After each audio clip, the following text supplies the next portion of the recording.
Bonjour à tous et bienvenue dans Café Digital. Cette semaine, je reçois Nicolas Van Riemenant. C'est le fondateur de Menu Next Door, une start-up qui vous permet de commander un plat cuisiné, voire un menu entier chez vos voisins.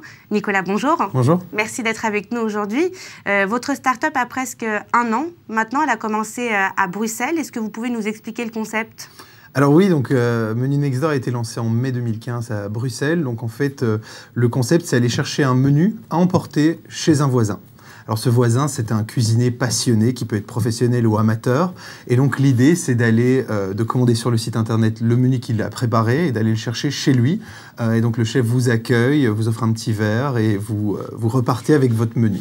Comment est-ce que vous recrutez les chefs ? Est-ce que tout le monde peut s'inscrire ? Alors oui, c'est ouvert à toute personne qui est passionnée par la cuisine. Ça peut être une mère de famille, ça peut être une retraitée, ça peut être une étudiante ou un étudiant qui a quelques recettes en tête qu'il aimerait partager. Donc oui, c'est ouvert à tout le monde et la grande majorité de nos chefs viennent grâce au bouche à oreille et aussi grâce aux réseaux sociaux. Et combien est-ce qu'ils gagnent environ ? Est-ce que c'est un revenu complémentaire par rapport à leur activité ou est-ce qu'ils en vivent ? Alors, c'est un revenu complémentaire, donc on est vraiment dans l'économie collaborative. Ils font ça de manière assez sporadique ou exceptionnelle. Et je dirais, soit ils rentrent dans leurs frais, soit ils font un petit bénéfice. Excusez-moi, et côté clients, qui sont jusqu'à présent vos clients ? Donc vous avez commencé en Belgique, à Bruxelles, il y a près d'1 an. À Paris, il y a 2 mois. Qui sont vos clients ? Alors, les clients, c'est monsieur et madame tout le monde. On est assez surpris, en fait. On a autant les étudiants qui ont envie, les étudiants qui ont envie de manger plus sainement et donc qui ont envie d'aller chercher souvent de la nourriture végétarienne, par exemple, ou végane. Ou alors, on a pas mal les mères de famille, les parents qui ont une vie surchargée, qui n'ont pas envie forcément d'aller faire les courses le soir en rentrant et qui se disent, tiens, pourquoi pas aller chercher un menu déjà préparé par un voisin. Et donc, c'est assez pratique pour eux. Donc, oui, à Bruxelles, les gens, on a une moyenne d'âge qui est de l'ordre de 40 ans. Donc, il y a vraiment une nouvelle manière de consommer dans toutes les générations, en fait. À Bruxelles, vous avez déjà eu des contrôles de la part de l'autorité qui régule l'hygiène alimentaire. Oui. Est-ce que c'est un problème qui peut s'importer à Paris aussi ? Est-ce que les normes sont les mêmes ?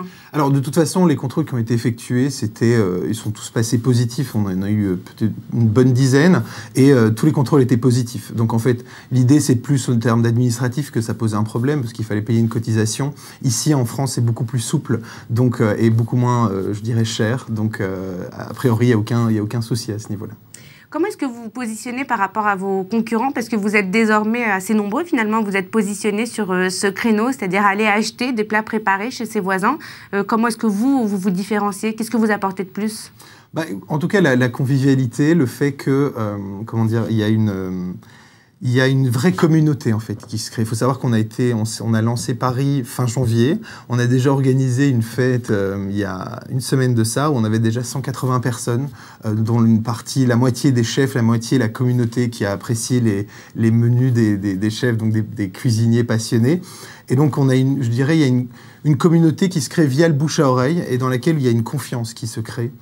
Et ça, c'est notre force parce qu'on est, peut-être parce qu'on vient de Belgique et on a le sens je dirais, du rassemblement et le côté très festif. Et voilà, en fait, manger, c'est un événement et dans lequel il y a vraiment de la joie et ça se ressent, en fait, chez chacun des chefs. Alors, la question se pose également pour vous, parce que c'est toujours les mêmes questions, finalement, autour de l'économie collaborative. Quel est le statut de vos chefs cuisiniers ? Est-ce qu'ils doivent déclarer leurs revenus, par exemple ? Alors, évidemment, tout revenu gagné doit être déclaré. Après, ça dépend un petit peu dans quel statut on se trouve et surtout la fréquence à laquelle on veut le faire.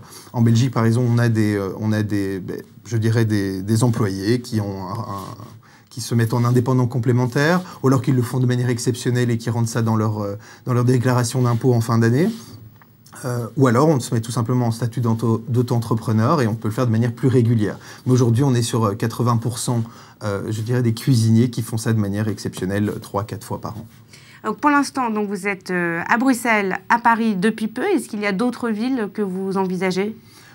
Oui, on a envie de lancer Londres aussi. Je pense qu'il y a une vraie demande de découvrir des menus faits maison, des menus surtout très sains. Je pense que c'est dans toutes les grandes villes d'Europe et même les villages, je pense. On a ce besoin de revenir un petit peu en arrière à ce niveau-là, quand on voit un peu comment l'industrie alimentaire tourne, les grandes chaînes, ces frigos surgelés, où on prend des plats surgelés, on respecte plus trop ce qu'on mange, on le prend par dépit, on se dit bon, ben, on verra bien ce soir, et puis on se retrouve devant la télévision un peu déprimé, à finalement pas finir ce plat et à pas le respecter. Nous, on se bat là-dessus. Je pense que c'est un combat qu'on peut mener dans beaucoup de pays en Europe ou dans le monde, et que voilà, surtout l'idée ici, c'est de manger bien, très bien, pour pas cher, parce qu'on est sur des menus entrée plat dessert qui vont de 6 à 14 euros. Alors 14 euros, c'est un 3 services, et on va avoir un entrée plat pour plus ou moins 10 euros. Et alors le côté évidemment convivial, on découvre qui a cuisiné pour soi, c'est vraiment important de savoir d'où vient ce menu, il y a une histoire, il y a une rencontre aussi, on crée des liens avec la personne qui cuisine, et c'est vraiment fort. Et pour l'instant, les menus qui sont disponibles sont uniquement, enfin le soir uniquement, est-ce que pareil, là vous envisagez de développer par exemple un service du midi? Oui, bien sûr, pour le moment on est le soir, mais certains chefs proposent déjà le midi, mais avec l'obligation de cuisiner le soir. Donc en fait, si vous souhaitez au boulot le midi aller le chercher, c'est possible aussi, mais ça dépend. Et quels sont les autres développements que vous envisagez pour 2016 ou 2017 ? Alors pour le moment, on a un groupe Facebook. On a commencé par le groupe Facebook. C'était la première plateforme, c'est là qu'il y avait des échanges de menus.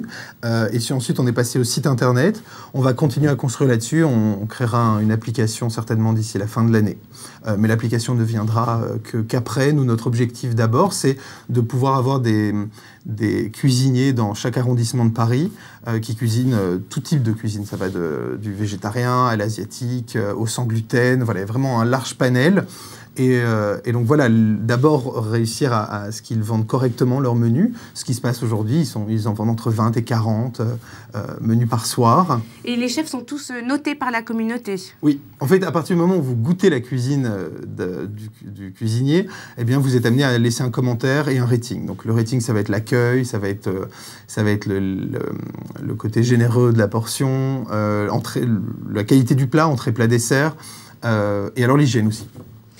Merci beaucoup, Nicolas. Ben, je vous en prie. À bientôt. Merci à vous.